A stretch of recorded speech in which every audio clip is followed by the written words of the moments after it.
New building ownership in Bookman's Alley, raising rents, and forcing Bookends and Beginnings to vacate by the end of January. We, didn't receive any grace period to figure out what were our options. A new developer increasing rent 125% after taking ownership in July, after months of failed negotiations, an eviction notice 2 days before Thanksgiving. If what he wanted in his Bookman's Alley development was a bookstore, then there might have to be some concessions to what a bookstore business model looks like. And we failed at that. The developer also purchased the buildings that house Seville Flowers and Campus Gear on Sherman. Now, those stores on the main street were already paying a higher rent. Alley Gallery behind me, which was also bought by the developer, tells me they're seeing that same rent increase as Bookends and Beginnings, but that their business model allows them to pay it. The developer does something like this, to me, it's almost like this is our living room. It's sort of a disrespect to the integrity of our downtown. The developer's goal is to build apartment units in the former Varsity Theater next door and an easement in the alley. Evanston City Council approved the easement in May 2021 during the last meeting before Kelly took office. But she says she feels they were misled.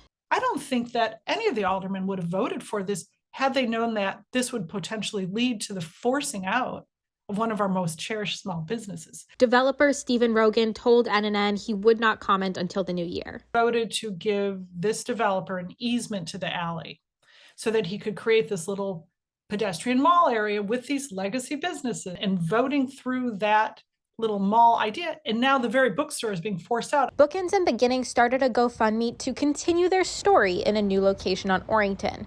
It's already raised over $70,000 in 7 days. We know that every single donation is coming out of somebody's pocketbook. But last week, the city denied them American Rescue Plan funding, money intended for small businesses impacted by COVID-19.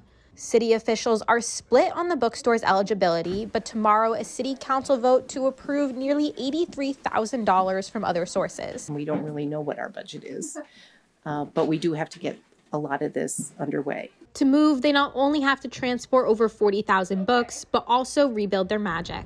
Being a beautiful space that people wanted to come visit has been so much part of our identity. The end of a chapter. I do feel a little bit like it's a bad Hallmark holiday season movie. But not the end of the Bookends and Beginnings story. But it's going to be a Hallmark holiday season movie that has a happy ending. Gabrielle, Khoriaty, Northwestern News Network.